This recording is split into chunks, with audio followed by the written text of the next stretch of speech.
ठीक है। Good evening. ठीक है, हमने लास्ट टॉपिक ड्रॉप कर दिया था आपके बैच में। हम लोग पढ़ रहे थे पार्ट 2, और पार्ट 2 में मैंने आर्टिकल नंबर 6 बता दिया था। ठीक है, पार्ट 2 ऑफ इंडियन कॉन्स्टिट्यूशन यानी कि सिटीजनशिप। ठीक है, नागरिकता। और इसमें आर्टिकल नंबर 7 आने वाला है। ठीक, आर्टिकल नंबर 7। आर्टिकल 7 क्या कहता है वो देख लेते हैं। ठीक है, आर्टिकल 7, ए पर्सन या citizenship to a person, citizenship to a person who migrate, citizenship to a person who migrate from India to Pakistan, India to Pakistan. ठीक है, और डेट लिख लेना बिफोर। अगर कोई व्यक्ति इंडिया से जाके पाकिस्तान में बस गया इस तिथि से पहले, ठीक है, जो डेट लिखा रहे हैं, तो उस तिथि से पहले जो गया होगा, नागरिकता का राइट अनुच्छेद 7 के हिसाब से उन लोगों के लिए रखा गया है। ठीक है, जैसे कि बिफोर 1 मार्च 1947। ठीक है, 1 मार्च 1947 से पहले अगर कोई पाकिस्तान में जाके बसा, इंडिया का निवासी जो पाकिस्तान में बसा, तो आर्टिकल 7 कहता है कि उसको नागरिकता का राइट मिल सकता है। ठीक है, इंडिया की नागरिकता का मिल सकते हैं। इंडिया से migrate to Pakistan, from India to Pakistan. हाँ, बेसिकली क्या था ये, पहले डिवीजन हुआ नहीं था, पहले सब पूरा यूनिफाइड इंडिया था। और 1 मार्च 1947 ये टाइम पीरियड आ गया था माउंटबेटन का, जब इंडिया में चर्चा शुरू हो गई थी हिंदू मुस्लिम पार्टीशन की। ठीक है, और लॉर्ड माउंटबेटन भारत में लेके आते हैं डोमिनियन स्टेटस। डोमिनियन स्टेटस का मतलब था विभाजन किस तरीके से किया जाएगा कि इंडिया और पाकिस्तान किसके डोमेन है, इंग्लैंड के ही डोमेन है। तो डोमिनियन स्टेटस पे इनको आज़ादी मिली। अब मान लेते हैं कि ये पूरी प्रक्रिया 1 मार्च 1947 से शुरू हुई, तो कुछ लोग 1946 में रहने वाला दिल्ली का था, काम काज के सिलसिले में वो कराची चला गया, लाहौर चला गया। ठीक है, वहां पर अच्छा बिजनेस भी होता था, एग्रीकल्चर था। तो मान लेते हैं कि दिल्ली में रह रहा था और 1946 में किधर चला गया, पाकिस्तान चला गया। अब सडनली 6 महीने बाद पता चला कि तो डिवीजन हो गया। अब वो बंदा तो फंस गया ना वहाँ, क्योंकि वो तो इंडिया आना चाहता है, दिल्ली आना चाहता है, लेकिन वो वहां फंस गया।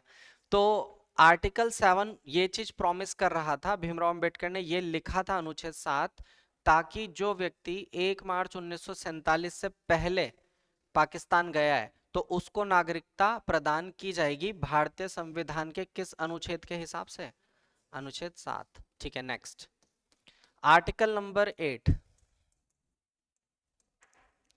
अनुच्छेद 8 कहता है citizenship to a person of Indian origin,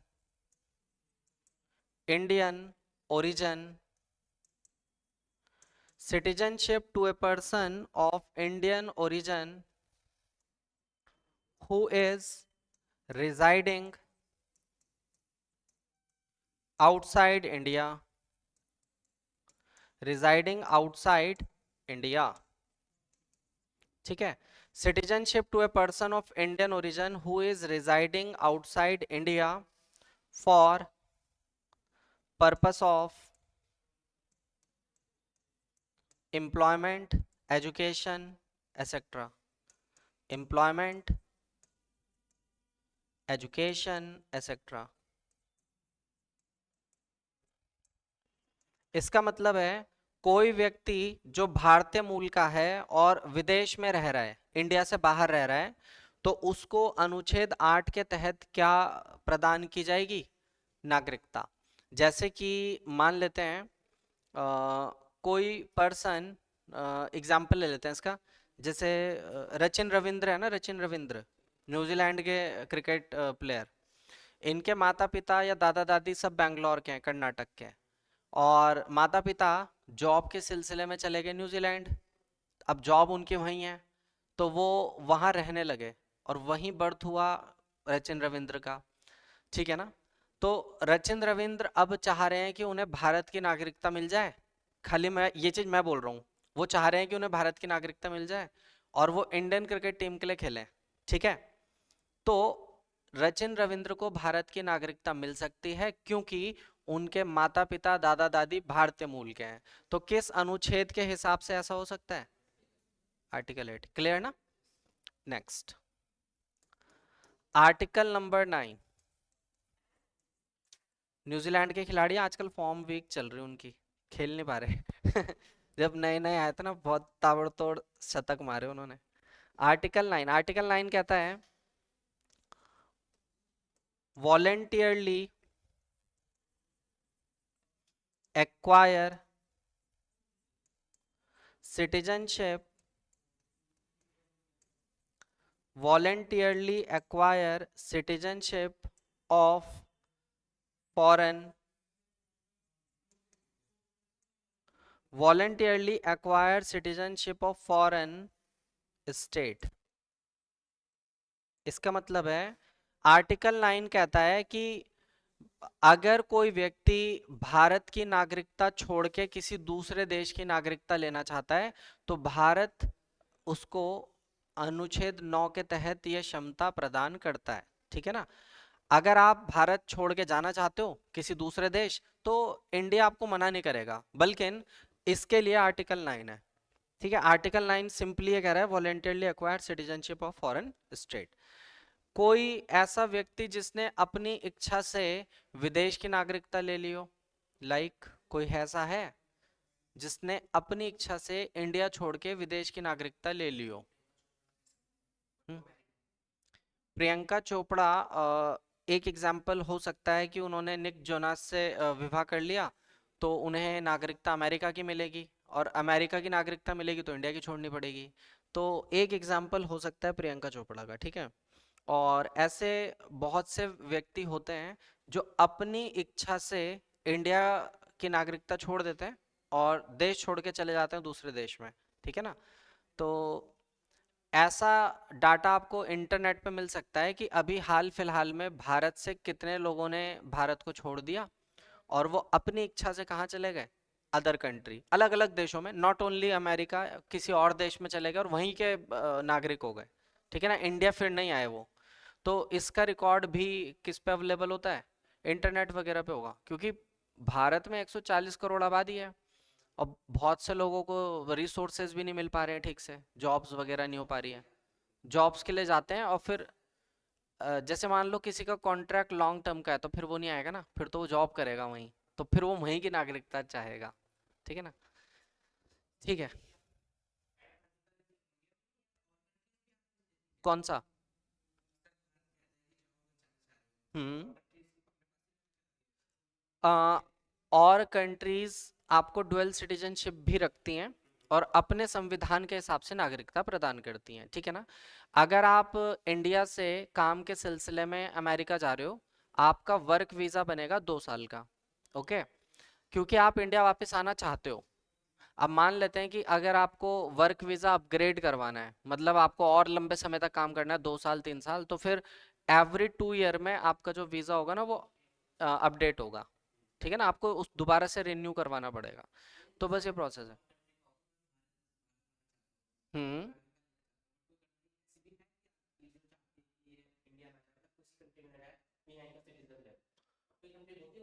Russia है। रशिया में पॉपुलेशन ग्रोथ रेट नेगेटिव है, तो रशिया ये चाहती है कि उसके देश के नागरिक वो देश खाली करके कहीं और ना जाएं। तो इसका एग्जाम्पल आप रशिया कह सकते हो। जैसे इंडिया आर्टिकल 9 कह रहा है क्योंकि हम पे पॉपुलेशन बहुत ज़्यादा है, तो इंडिया मना नहीं करेगा, इंडिया कहेगा अच्छा जाओ यार। ठीक है ना? लेकिन जिस देश में आबादी कम है, वो तो चाहेगा ना कि मेरे लोग वहीं रहें। ठीक है ना। अब जैसे आइसलैंड है, आइसलैंड देश में मान लो ज्यादा पॉपुलेशन नहीं है, 1-1.5 लाख लोग, अगर मतलब 1-1.5 लाख भी मैं एक बड़ी अमाउंट बता रहा हूँ, अगर इतने लोग भी हुए 1-1.5 लाख लोग, तो आइसलैंड नहीं चाहेगा ना कि उसके देशवासी कहीं और जाके रहें, ठीक है ना, तो वो तो वहीं उसको रखना चाहेगा। कुछ देशों में पॉपुलेशन बहुत कम होती है और वो देश चाहते हैं कि लोग आए बाहर से और वहां रहें, और कुछ देश में पॉपुलेशन इतनी ज्यादा है कि यहाँ के देश भी चाहते हैं कि जाओ यार इतनी भीड़ हो रही है ठीक है ना next article number 10। Article 10,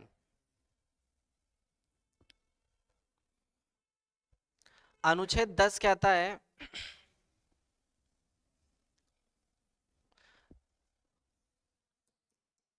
article 10 कहता है right of continuance of citizenship, या आर्टिकल 10 में सीधा लिख लेना कॉन्टिन्यूएंस ऑफ सिटीजनशिप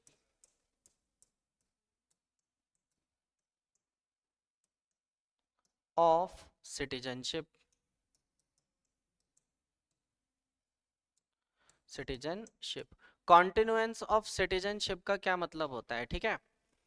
जैसे कोई क्लेम कर रहा है, दावा कर रहा है कि वो भारत का नागरिक है, ठीक है ना, और अनफॉर्चुनेटली कानूनी तौर पे उसे टर्मिनेट कर दिया गया है भारत की नागरिकता से, ठीक है ना, मतलब उसकी नागरिकता भंग कर दी, हटा दी, मतलब जो डिसीजन होता है वो पार्लियामेंट के हाथ में होता है। तो पार्लियामेंट अगर किसी को देश निकाला दे दे, मतलब हमारे देश का जो संसद भवन है, अगर किसी को देश निकाला दे दे तो वो एक तरीके से टर्मिनेशन हो गया ना, उसकी नागरिकता भंग कर रहे हैं, अब वो किसी और देश में जाके रहेगा। तो ऐसा व्यक्ति अगर दावा करता है कि वो भारत का नागरिक है और उसकी नागरिकता बरकरार रखी जाए, ठीक है, तो कौन सा आर्टिकल उसको सपोर्ट करेगा ऐसा करने के लिए कि वो भारत की नागरिकता बरकरार रखने का दावा कर सकता है, विच इज आर्टिकल 10।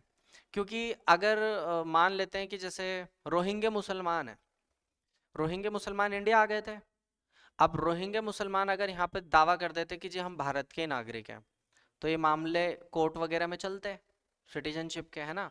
और अगर वो ये दावा कर रहे हैं कि वो भारत के नागरिक हैं, ठीक है, तो कौन सा आर्टिकल उन्हें ये पावर देता है कि वो अपनी नागरिकता को बरकरार रख सकते हैं, आर्टिकल नंबर 10 देता है, क्लियर। बट फिलहाल रोहिंग्या मुसलमान भारत का पार्ट नहीं थे, वो आप कह सकते हो कि मतलब ये ऐसा सरकार बताती है, अगर इसको सही तरीके से समझोगे तो भारत का ही पार्ट थे वो, ठीक है ना।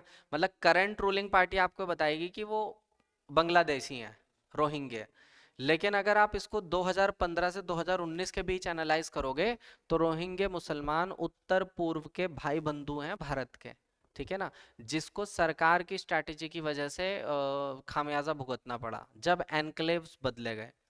2015 में मोदी जी की सरकार ने एनक्लेव चेंज करे हैं ना बांग्लादेश के साथ, तो इंडिया के पास एनक्लेव एक जमाने में 115 होते थे और बांग्लादेश के पास होते थे 51 एनक्लेव, 51। तो मोदी जी की मेहरबानी से 2015 में इंडिया के पास एनक्लेव आ गए 51, और बांग्लादेश को कितने एनक्लेव दे दिए, 117 एनक्लेव उनको दे दिए। तो जो लोग इंडिया का पार्ट कभी हुआ करते थे, वो एनक्लेव चेंज होने की वजह से बांग्लादेश का पार्ट हो गए, तो वो लोग खुद को कह रहे हैं कि हम तो भारतीय, हम तो भारत में आके रहेंगे, तो यही वो मुसलमान है जिनको बोलते हैं रोहिंग्या मुसलमान। इनको रोहिंग्या बनाया सरकार ने ठीक है ना, हकीकत ये है। अगर ये 117 एनक्लेव स्वैप ना होते, तो जिन्हें आज हम रोहिंग्या बोल रहे हैं वो कभी उत्तर पूर्व के भारतीय ही माने जाते हैं, जो असम में रह रहे हैं, जो त्रिपुरा में रह रहे हैं, मेघालय में रह रहे हैं।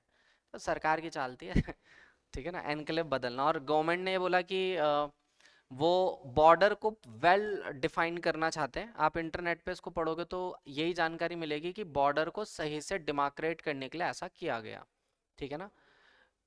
जैसे एक छोटा सा एग्जांपल, आईएसबीटी की जो टनल है ना, इस पार देहरादून है, उस पार सहारनपुर है, अगर मैं बॉर्डर को ठीक से बनाऊं, बॉर्डर को सही से डिमार्केट करूं, तो सहारनपुर किसका पार्ट बन जाएगा, उत्तराखंड का, देहरादून का, ठीक है ना, उत्तराखंड स्टेट का जिला बन जाएगा सहारनपुर। और सहारनपुर के लोग सोच रहे हैं कि हमारा विकास तो उन्होंने वोट दिया कि योगी जी करेंगे हमारा विकास, और चुनाव के बाद योगी जी ने सहारनपुर उत्तराखंड में दे दिया कि जाओ वो पुष्कर सिंह धामी जी से मिलो, वो करेंगे विकास। तो सहारनपुर के लोगों का भविष्य कैसा हो गया, एक क्वेश्चन मार्क। तो यही चीज को आप अप्लाई करो वहां, एनक्लेव जब स्वैप हुए, समझे, छोटी सी बात है। एनक्लेव इस तरीके से स्वैप हुए कि वो इंडियन थे, उन्होंने वोट दिया और वो बेसिकली एनक्लेव स्वैप होने की मार झेल रहे, ठीक है ना। वो लोग चाहते थे कि मोदी सरकार उनका विकास करे, लेकिन मोदी जी ने उनको उठा के बांग्लादेशियों को दे दिया कि भाई बांग्लादेश करेगा विकास। तो ये ऐसा सा हुआ है। हम्म। हम्म। हाँ, कुछ बॉर्डर सही से डिमार्केट नहीं होते, कुछ बॉर्डर अच्छे से डिमार्केट होते हैं। जो दक्षिण भारत के राज्य हैं उनके बॉर्डर तो वेल डिफाइंड है। उत्तराखंड यूपी से अलग होके बना, और जब ये अफरा तफरी में बना ना, तो इसके बॉर्डर ठीक से डिमार्केट नहीं हुए। मतलब जो सड़क नेशनल हाईवे जा रहा है वो पहले उत्तराखंड में है, फिर यूपी, फिर उत्तराखंड। तो ऐसे में वो लोग फंस गए ना बीच में, जो उस बॉर्डर रीजन पे रह रहे हैं, कि वो किसका पार्ट है, यूपी का पार्ट है कि उत्तराखंड का पार्ट है, यूपी उत्तराखंड या यूपी का पार्ट है, ओके।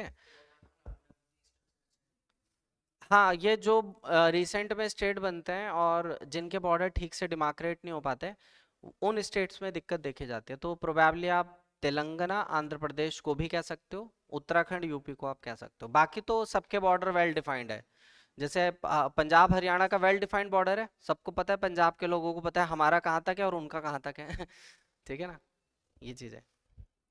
अब आता है आर्टिकल नंबर 11, अनुच्छेद 11 क्या कहता है वो देख लो।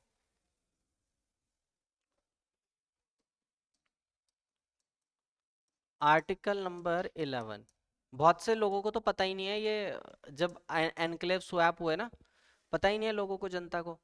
तो 2015 में किया गया ये बॉर्डर डिमार्केशन 4 साल बाद रोहिंग्या मुसलमान का रूप लेता है, ठीक है ना।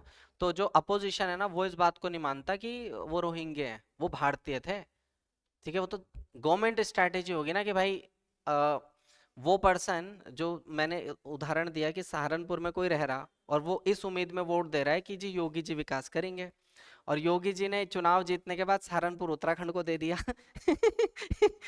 तो ये कुछ ऐसा सा सीन है। अभी सहारनपुर के लोग परेशान होंगे ना कि यार हमारा विकास कैसे होगा, क्योंकि हमने तो विश्वास करके उन्हें चुना। तो ये बिल्कुल वही बात है कि वहां के लोगों ने विश्वास करके किसको चुन लिया, मोदी जी को, और मोदी जी ने एनक्लेव 117 एनक्लेव उठा के उनको दे दिए, बांग्लादेश को। हाँ, नहीं नहीं, बांग्लादेश में तो पॉपुलेशन ब्लास्ट है, बांग्लादेश भी और उत्तराखंड भी। एनक्लेव इसलिए दिया ताकि आप बॉर्डर अच्छे से जस्टिफाइड कर पाओ। मतलब जैसे मैंने क्या बताया कि एक टनल क्रॉस करो, तो टनल इस पार देहरादून है और टनल उस पार सहारनपुर है, एक सुरंगी तो पार करनी है। तो दो डिस्ट्रिक्ट हो जाएंगे, दो स्टेट हो जाएंगे। तो इससे सरकार को मैनेजमेंट में दिक्कत होती है, गवर्नमेंट को। तो अपनी सहूलियत के लिए सरकार क्या करेगी, सहारनपुर को देहरादून में मिला लेगी। अब बॉर्डर का चक्कर नहीं, अब टनल किस में है, देहरादून में, सहारनपुर किस में है, देहरादून में। तो डिमार्केट सही से हो गया ना। तो ये अपनी सहूलियत के लिए गवर्नमेंट कर रही थी, इससे जनता का कोई लेना देना नहीं था। तो ये जो बांग्लादेश के और इंडिया के बीच सहमति हुई, वो 117 और 51 एनक्लेव पे हुई है, ठीक है। एनक्लेव वो जगह होती है जहां पे लोग रहते हैं, वो एनक्लेव है, ठीक है ना। और 117 एनक्लेव उन्हें देना और 51 हम पे रखना, मतलब कि हमने बॉर्डर को इस तरह डिमार्केट करा कि 51 बॉर्डर का वेल डिफाइंड डाटा हम पे है, और 117 जो एनक्लेव आ रहे थे उसका वेल डिफाइंड डाटा किस पे चला गया, बांग्लादेश पे। तो वहां का मैनेजमेंट की जिम्मेदारी किसकी होगी, बांग्लादेश की। जैसे सहारनपुर के लोग मान रहे थे कि योगी जी करेंगे, तो अब सहारनपुर की जिम्मेदारी पुष्कर सिंह धामी जी की हो गई, समझे ना। एक एग्जाम्पल लेके, एग्जाम्पल तो उन लोगों 117 एनक्लेव के लोगों की जिम्मेदारी बांग्लादेश की सरकार की हो गई। विकास वो करें, खंबे वो लगाएं, सड़कें वो बनाएं, ठीक है ना। पहले ये लड़ाई थी कि खंबा लगाएगा कौन, क्योंकि ये गांव है और इस गांव के बीचों बीच एक खंबा है। गांव इंडिया और बांग्लादेश दोनों का है, ठीक है। इस खंबे के इधर इधर इंडिया वाला रीजन है और उधर बांग्लादेश का रीजन है। अब इस गांव में बिजली आनी है, स्कूल बनना है, शौचालय बनना है, पर करेगा कौन, इंडिया की बांग्लादेश। इंडिया कहता है जी आप करो, बांग्लादेश कहता नहीं आप करो। तो ये गांव को विकास से नहीं मिल पा रहा था बहुत सालों से। तो इंडिया ने कहा चलो एनक्लेव बदल लेते हैं, बॉर्डर चेंज कर लेते हैं। तो इंडिया ने जब एनक्लेव स्वैप करा तो 20 से ये हट गया, और इंडिया इस जगह पे जो टेरिटरी थी, अब इंडिया इस जगह आ गया। तो ये पूरा का पूरा गांव किधर चला गया? बांग्लादेश। अब इस गांव में बिजली लाओ, खंबे लगाओ, कुछ भी करो, वो किसकी जिम्मेदारी है? और इंडिया को पता है कि यार मेरी टेरिटरी यहाँ तक है, तो यहाँ पे विकास किसने करना है? इंडिया ने करना है। और इसी जगह पे रह रहे थे रोहिंग्या मुसलमान। इस जगह पे कौन रह रहे थे? रोहिंग्या, यही तो रह रहे थे। तो वो तो बांग्लादेश में चला गया। अब वो लोग परेशान है, यार हमें तो इंडिया में रहना है, इसलिए वो भाग भूग के इंडिया आए थे, 4 लाख लोग। ठीक है, तो ये चीज है। तो ये सब गवर्नमेंट का किया धारा है। Article 11, power of parliament, power of parliament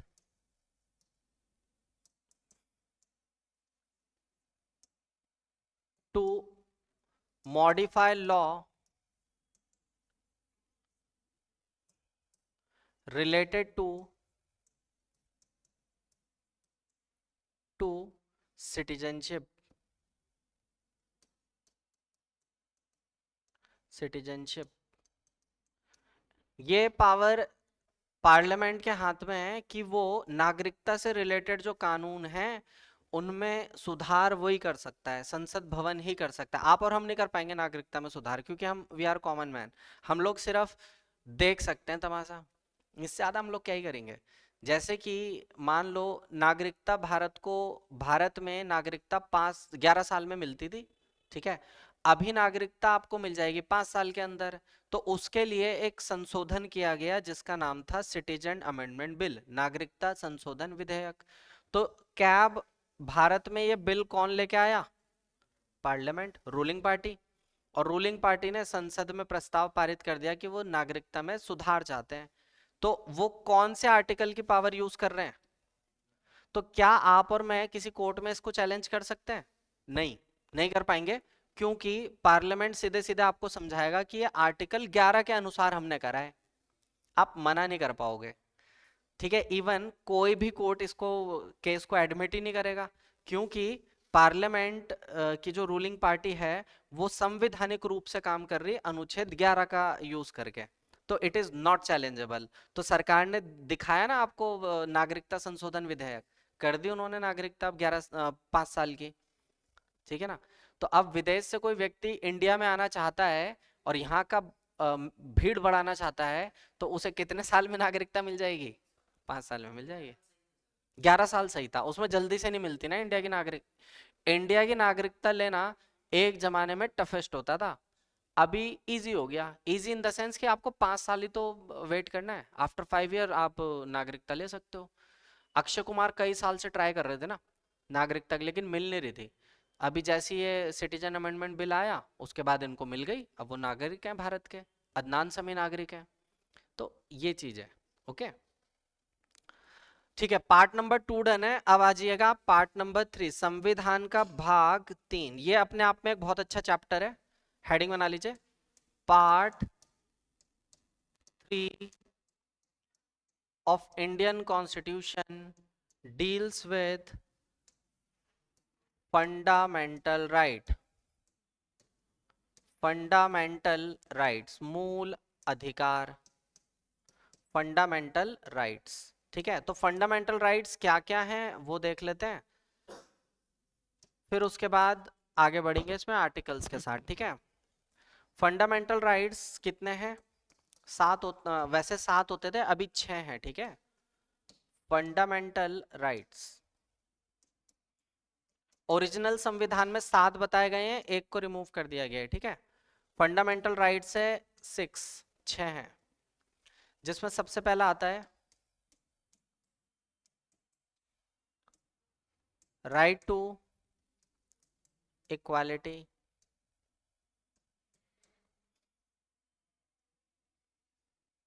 right to equality, समानता का अधिकार। ठीक है, फिर आता है राइट टू फ्रीडम, स्वतंत्रता का अधिकार। ठीक है, स्वतंत्रता का अधिकार। ठीक है, जैसे आपके लिए स्वतंत्रता क्या है, आपके हिसाब से आपके लिए स्वतंत्रता क्या है? हाँ, नहीं नहीं, स्वतंत्रता आपका एक मूल अधिकार है, तो आपके अकॉर्डिंग कुछ लिबर्टी होगी ना, कि व्हाट इज योर लिबर्टी, आप मतलब कहोगे कि यार मैं आज स्वतंत्र हूँ, ठीक है, या आपके लिए कुछ लिबर्टी होगी, लिबर्टी जिसमें आप चाह रहे हो कि कोई इंटरफेयर ना करे, वो आपके लिए एक लिबर्टी होती है, तो व्हाट इज योर लिबर्टी? घूमना फिरना, जैसे माता पिता स्टुपुलेशन लगाते हैं, कहते बेटा 10 बजे के बाद घर आ जाना, 10 बजे के बाद दिखने नहीं चाहिए बाहर, तो वो लग गई बाउंडेशन। अब आप चाह रहे हो कि यार मैं तो घूमूं ही 10 बजे के बाद तो वो लिबर्टी चाह रहे हो आप अपने जीवन में, कि यार अभी तो 10 ही बज रहे पापा, अभी तो रात पड़ी है पूरी, तो वो आप अपने जीवन में क्या चाह रहे हो? लिबर्टी। वो आपके लिए स्वतंत्रता है। हर व्यक्ति के लिए स्वतंत्रता के अलग मीनिंग होते हैं, तो स्वतंत्रता आपका कैसा अधिकार है? मूल। कोई आपसे स्वतंत्रता का अधिकार नहीं छीन सकता, ठीक है। पापा को बोलना मत ये बात कि पापा मैं स्वतंत्र हूँ, है ना लिबर्टी, पापा लेंगे इधर आओ बताते हैं तुम्हें, ठीक है। राइट टू फ्रीडम एक्चुअल में होता यही है, आप स्वतंत्र हो, ये आपका मूल अधिकार है, ओके। नंबर 3, हाँ अपने अकॉर्डिंग, मतलब आपकी लिबर्टी, आपका जीवन है, आप अपना जीवन जीने के लिए स्वतंत्र हो, अपने हिसाब से जियो। हाँ वो वाला नहीं, उसमें तो बाउंडेशन है, वो तो सबके परिवार में रहती है, ठीक है। मतलब लिबर्टी हर व्यक्ति के अलग होती है, जैसे मान लो मैं अपना बताऊं, तो मेरा लिबर्टी वही है कि भाई मैं मतलब वीकेंड्स में घूमना पसंद करता हूँ, ठीक है, और कोई उस चीज पे बाउंडेशन लगाए तो वो चीज मेरा मूल अधिकार है ना भाई, क्यों आप रोक रहे हो, तो मेरा फंडामेंटल राइट है, वीकेंड्स में हम लोग जा रहे हैं, तो लिबर्टी हर व्यक्ति के लिए वो चीज है, ठीक है। बाकी हर किसी के लिए अलग है, किसी को स्पोर्ट्स खेलना अच्छा लगता है वो उसकी लिबर्टी है, किसी को बुक्स पढ़ना अच्छा लगता है वो उसकी लिबर्टी है, ठीक है, किसी को नाइट आउट पे जाना पड़ता है वो उसकी लिबर्टी है, ठीक है। आप जिस प्रकार के वस्त्र पहन रहे हो वो आपकी लिबर्टी है, ठीक है ना। अभी जैसे मान लो बहुत सारे वो बन जाते हैं ना, इंस्टाग्राम पे रील वील बन जाती है, उर्फी जावेद की, है ना, इन्फ्लुएंस हो जाते हैं लोग तो अब भाई वो उसका स्वतंत्रता का राइट है, वो उसका फंडामेंटल राइट है ना, तो वो अपना जीवन जीने के लिए स्वतंत्र है, तो इसी वजह से वो धीरे धीरे तो वो सेलिब्रिटी बन गई, कोई रोक तो पाया नहीं, अंडरस्टैंड, वो तो सेलिब्रिटी बन गई ना, वरना पूछता कौन था, कोई पूछेगा नहीं, जनता बना देती है सेलिब्रिटी, क्योंकि वो उसे पता है कि ये उसका राइट है और ये उसका मूल अधिकार है, वो कैसे भी उसको एंजॉय कर सकता है अपना जीवन। फिर आता है राइट अगेंस्ट एक्सप्लॉयटेशन, शोषण के विरुद्ध अधिकार, राइट अगेंस्ट एक्सप्लॉयटेशन।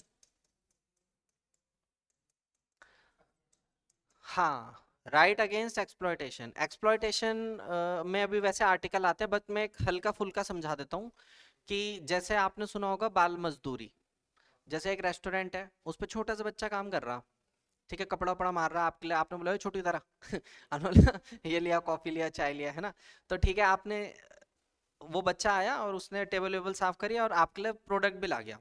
अब उस बच्चे से अगर पूछा जाए कि वो अपनी इच्छा से काम कर रहा है अपने घर परिवार को चलाने के लिए, और यदि बच्चे ने आंसर दिया तो उसके आंसर पे डिपेंड कर रहा है कि ये अपराध है या नहीं है, बच्चे के आंसर पे।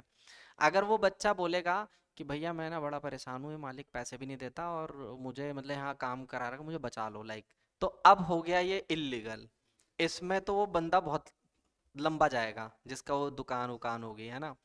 और अगर बच्चे ने बोला कि नहीं भैया मैं तो अपनी इच्छा से कर रहा हूँ, घर परिवार है, मम्मी है, भाई है, इनको भी देखना है और मैं अपने लिए कर रहा हूँ, किसी की कोई जोर जबरदस्ती नहीं है, अब कोई कानूनन कार्रवाई नहीं होती, क्योंकि वो बच्चा अपनी इच्छा से कर रहा है। हालांकि भारत में चाइल्ड लेबरी एक अपराध की श्रेणी में आता है, लेकिन उसके लिए भी कुछ क्लॉजेस है, क्लॉजेस इस प्रकार से हैं कि अगर बच्चा सामने से मना कर दे कि जी मैं अपनी इच्छा से कर रहा हूँ, तो आप उस पर क्या ही कार्रवाई करोगे। लेकिन हाँ, अगर बच्चे ने ये बोल दिया कि मेरे को पकड़ा हुआ है, जबरदस्ती काम करवा रहे, पैसे भी नहीं देते और बड़ा परेशान करते हैं, अब गया वो बंदा, क्योंकि अब इस पे कार्रवाई होगी, वो तगड़ी होगी, समझे, क्योंकि अब वो अपराध की श्रेणी में आ गया, क्योंकि बच्चे ने स्वयं एडमिट कर लिया कि जी मुझे जानबूझ के रोका हुआ, ठीक है ना। नहीं करते हैं ऐसे, बहुत सारे केसेस हुए, जैसे एक पहले शो नहीं आता था क्राइम पेट्रोल, उसमें बच्चों को किडनैप करते थे, बेच देते थे, अब छोटा बच्चा बालक, उसे क्या पता वो कहाँ किस शहर से कहाँ बेचा गया है ना। तो उसमें चाइल्ड लेबरी करवाते थे, घर के काम वाम करवा रहे, साफ सफाई करवा रहे, बदले में रोटी दे दिया, कपड़े दे दिए, ठीक है ना, थोड़ी बहुत अमाउंट मनी दे दी। लेकिन उन्हें भी नहीं पता होता था, जो ओनर है जो घर में काम करवा रहा है ना बच्चे से, इवन उसे भी नहीं पता होता था कि कुछ ऐसा हो रखा। तो ये जो बच्चों को किडनैप करते हैं ना, वो अदर स्टेट में ले जाके इनको बेच बेच देते हैं। अदर कंट्रीज का तो नहीं पता, बट कंट्रीज में आप ये कह सकते हो कि ह्यूमन ट्रैफिकिंग जो होती है, ह्यूमन ट्रैफिकिंग भी इसी श्रेणी में आता है। तो ये क्राइम पेट्रोल पे आते थे पहले एपिसोड्स ना, उसमें दिखाते थे कि बहुत लास्ट में पता चलता है कि वो बच्चा तो बहुत अच्छी फैमिली से था, किसी और के घर में बेचारा नौकर बना हुआ, उसकी फैमिली करोड़पति, वो कहीं ढूंढ रहे अपने बच्चों को, कई साल बाद मिला वो। तो ऐसे शो आते थे। तो वो बेसिकली अभी वो चीजें थोड़ी कंट्रोल में है, क्योंकि उन पे कानून है उन चीजों पे, है ना, ये चीज है। Right against exploitation. फिर आता है number 4, right to freedom of religion. आप इंडिया में किसी भी धर्म को फॉलो करने के लिए स्वतंत्र हो, right to freedom of religion. India आपको विशेष अधिकार देता है, आपका मूल अधिकार, कि आप इंडिया में किसी भी धर्म को मानने के लिए, उसको फॉलो करने के लिए स्वतंत्र हो। ठीक है, जैसे उदाहरण के लिए इंडिया सेकुलर देश है, 6 धर्मों हैं यहाँ पर और सभी धर्मों का समान आदर है। भारत आपको एक मूल अधिकार भी दे रहा, जिस भी धर्म में आपका जन्म हुआ है आप उस धर्म को फॉलो कर सकते हो, या आपकी इच्छा है कि वो धर्म छोड़ के आप किसी और धर्म को ज्वाइन कर सकते हो। आपको कोई बाउंडेशन नहीं लगेगी। जैसे इंडिया में धर्मांतर का काम होता है ना, भाई जन्म हुआ हिंदू परिवार में, ठीक है, अभी उसने लाइक अपनी रोजमर्रा की जिंदगी देखी, वो कह रहा है यार मैं तो बिल्कुल गरीब हूँ, है ना, इतना बुरा मेरे साथ क्यों हुआ। तो सपोर्ट करने के लिए एक मिशनरी टीम आ गई विदेश से, उन्होंने यहाँ पर क्या करा कि यीशु की शरण में आ जाओ, यीशु मसीह जीसस की, और आपकी लाइफ आप देखोगे कि कैसे बदल रही है। तो वो मिशनरीज क्या करती हैं इंडिया में कन्वर्जन के लिए, मतलब लोगों को ना फंड देती हैं, और स्पेशली उन लोगों को जो बेचारे बहुत गरीब गरीब हैं, और वो कुछ अपनी लाइफ में वो सिर्फ दूसरे को देख के खुश हो रहे हैं। अब अचानक से उसके हाथ क्रेटा लग गई, उसको क्रेटा कार लग गई, अचानक से उसके हाथ में फंड्स आने लगे, अचानक से ये पता चला कि जी उसको एक अच्छा घर भी मिल गया। तो बताओ वो क्यों नहीं कन्वर्ट होगा? होगा, डेफिनेटली होगा भाई। जिसने अपने जीवन में कुछ नहीं देखा, तो वो तो चाहेगा ना कि यार यीशु की शरण में आके हम ठीक है। तो वो हो रहा है, वो कन्वर्ट हो रहा है।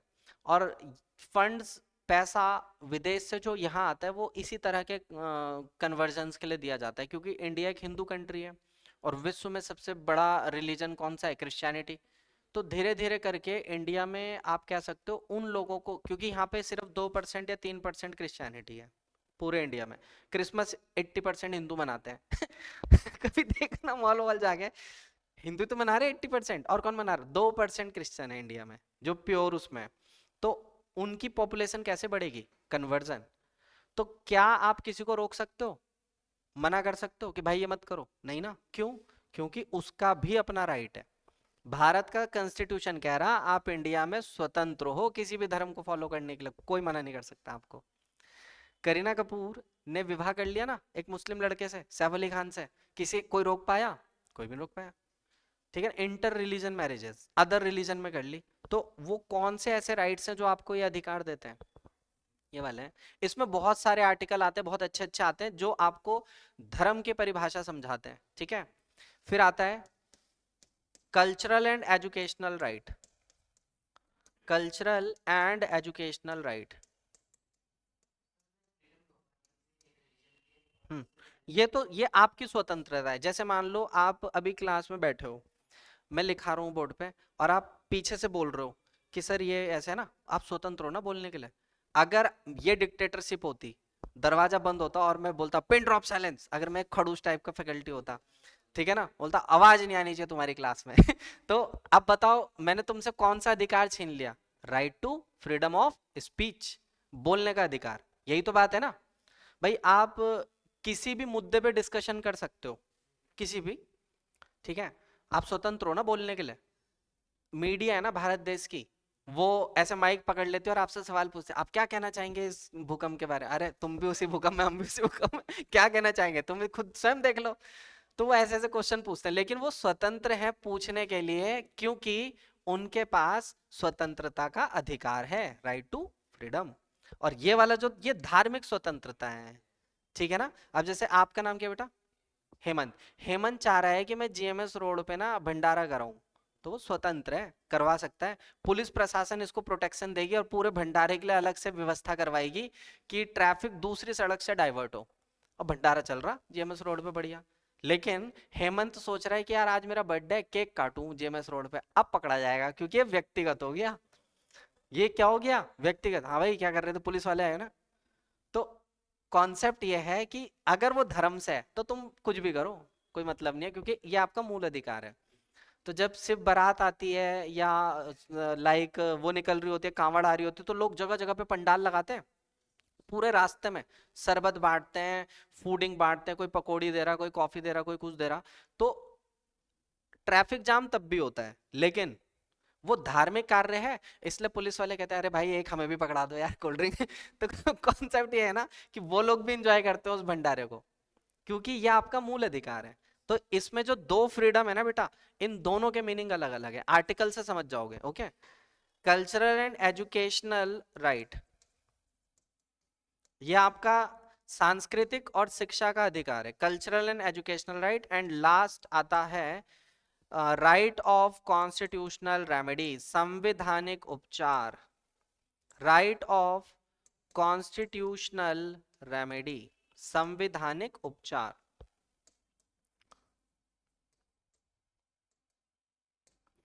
राइट ऑफ कॉन्स्टिट्यूशनल रेमेडीज, ठीक है।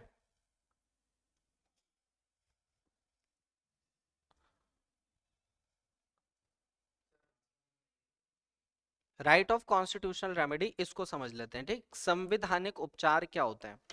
जैसे ये बेटा आपके 5 फंडामेंटल राइट हैं, अगर यदि आपके इन 5 फंडामेंटल राइट को कोई भंग करता है, कोई हनन करता है इसका, ठीक है ना, तो आपके पास अधिकार होंगे ना कि आप पूछ सको कि भाई मेरे फंडामेंटल राइट्स के साथ ऐसा क्यों हुआ। उसके लिए संविधान में बनाया गया संवैधानिक उपचार, अनुच्छेद 32 के तहत 5 रिट जारी होती हैं, आज्ञा पत्र, जो कोर्ट से जारी होते हैं।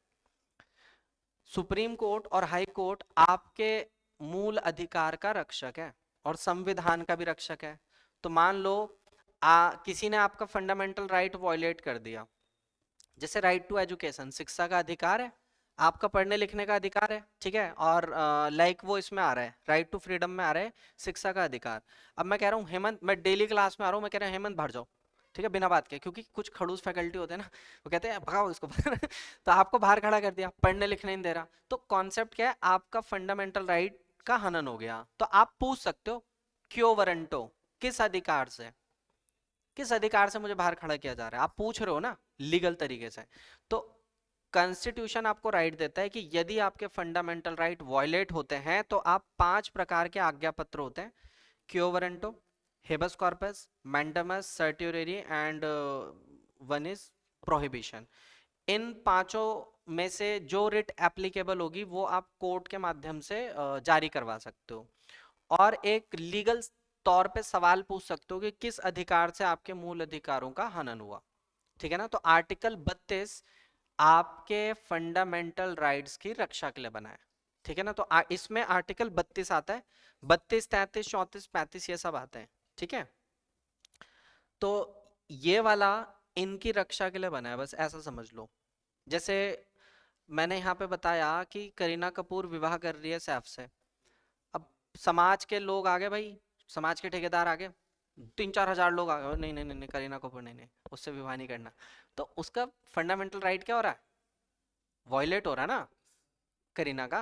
भाई वो विवाह करना चाह रही है और हमारा समाज अलाउ नहीं कर रहा, तो वो किस प्रकार से अपने फंडामेंटल राइट्स को सेव कर सकती है, इस वाले आर्टिकल, ये है ना राइट टू कॉन्स्टिट्यूशनल रेमेडी।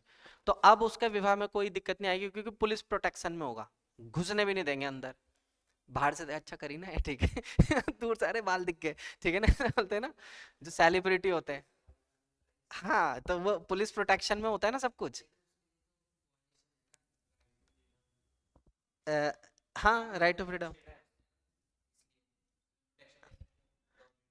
धार्मिक, हाँ, ये बेसिकली जो उसने ब्लैक बक को मारा था वही कह रहे हो ना, वो धार्मिक है। हाँ, तो गवर्नमेंट प्रोटेक्शन दे रही है, इसलिए भी दे रही है क्योंकि वो देश में एक वो देश में एक मतलब देश का नागरिक भी है, प्लस दूसरा आप ये कह सकते हो कि एक बहुत बड़ी हस्ती है, 2-2.5 हजार करोड़ जिसके अकाउंट में पड़े हैं, उसे आराम से प्रोटेक्शन मिलेगी। उसे पुलिस क्या, उसे पूरे स्टेट की प्रोटेक्शन मिलेगी।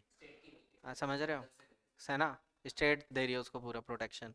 तो कहने का मतलब ये है कि अगर सलमान के फिर फैन फॉलोइंग भी बहुत है, प्लस उनके भी फंडामेंटल राइट है कुछ, क्योंकि भाई आपसे अपराध भी हुआ ना, तो हमारा कॉन्स्टिट्यूशन ऐसा है कि वो आपके भी तो फंडामेंटल राइट है। हम्म। हाँ हाँ हाँ। अब तो खैर ये वाली गवर्नमेंट ने तो कम कर दिया, इससे पहले की सरकार लेती थी। ये वाली सरकार तो उनके फेवर में ज्यादा है, इधर कम है। मतलब आप आम आदमी हो ना, आप ज्यादा टैक्स भर रहे हो एज कम्पेयर टू देम। यही कड़वा सच है। वो कितने, जितने जो अमीर है वो अमीर हो रहा, गरीब गरीब हो रहा। ये कॉन्सेप्ट बिल्कुल सही है। इस पार्टी जो रूलिंग पार्टी चल रही है ना, इसके हिसाब से यही है। आने वाले भविष्य में देश का टैक्स जो प्रोग्रेसिव था, कभी रिग्रेसिव कर देंगे ये। गरीब ज्यादा टैक्स भरेगा, अमीर कम भरेगा। अभी क्या होता है, अमीर ज्यादा टैक्स भरता है, गरीब कम भरता है। यही तो होता है ना। लेकिन आने धीरे धीरे ऐसा सा नहीं लग रहा आपको कि गरीब ज्यादा टैक्स भर रहा, अमीर कम भर रहा? यही है, क्योंकि अमीर लोग अपना सारा पैसा स्टॉक में डाल देते हैं, शेयर बाजार में। ठीक है ना। मुश्किल है। ठीक है, तो ये कॉन्सेप्ट है। ठीक है, 6 तो ये हो गए। अब आ जाओ आप, टोटल इसमें आर्टिकल कितने आने वाले हैं वो देख लो। आर्टिकल 12 से लेके आर्टिकल 35 तक इसमें आते हैं।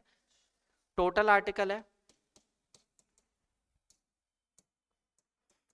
टोटल आर्टिकल आएंगे इसमें 12 से 35। ठीक है। और आर्टिकल 12 कहता है, आर्टिकल नंबर 12 कहता है डेफिनेशन। इसमें खाली फंडामेंटल राइट की परिभाषा है, डेफिनेशन। आर्टिकल 12 में सिर्फ क्या है, डेफिनेशन है। और आर्टिकल नंबर 13 क्या कहता है वो देख लो। Article number 13। ठीक है।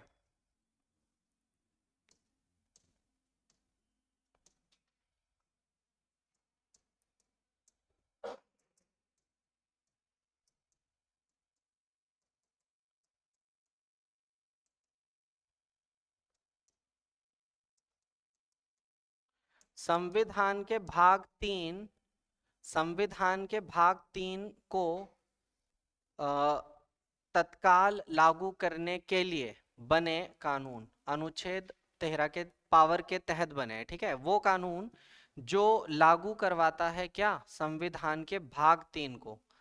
आप ऐसा समझ लो कि देर आर सम लॉज, ठीक है, जो फंडामेंटल राइट्स के लिए बने, ताकि वो हर एक नागरिक को मिले। ठीक है ना। जैसे इंडिया में आप किसी भी व्यक्ति को पकड़ो, चाहे वो गरीब है चाहे अमीर है, उसके पास क्या है, फंडामेंटल राइट, मूल अधिकार है उसके पास अपना। तो ऐसे कोई रूल्स लॉ बने होंगे ना, जो उनको प्रॉमिस कर रहा है कि ये आपके हैं, तो वो आर्टिकल 13 की पावर से होता है। भारत के प्रत्येक नागरिक को क्या प्रदान करना, पार्ट नंबर 3 के अधिकार। ठीक है। अब आ जाता है यहां से राइट टू इक्वालिटी शुरू होता है। राइट टू इक्वालिटी में टोटल आर्टिकल आएंगे, राइट टू इक्वालिटी में आएंगे, राइट टू इक्वालिटी में आते हैं आर्टिकल नंबर 14 से लेके आर्टिकल नंबर 18 तक। आर्टिकल नंबर 18 तक, 14 से लेके 18 तक आता है। ठीक, और इसमें आर्टिकल 14 कहता है, article 14, right to equality before before law. इसका मतलब है कानून सबके लिए भारत में एक समान है।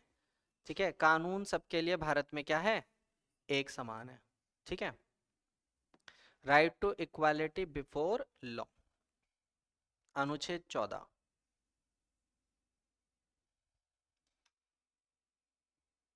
क्या है बात, सही है या गलत है? कानून सबके लिए एक समान है? नहीं। जो देखो पुस्तकों में जो जो चीज हम लिखा रहे हैं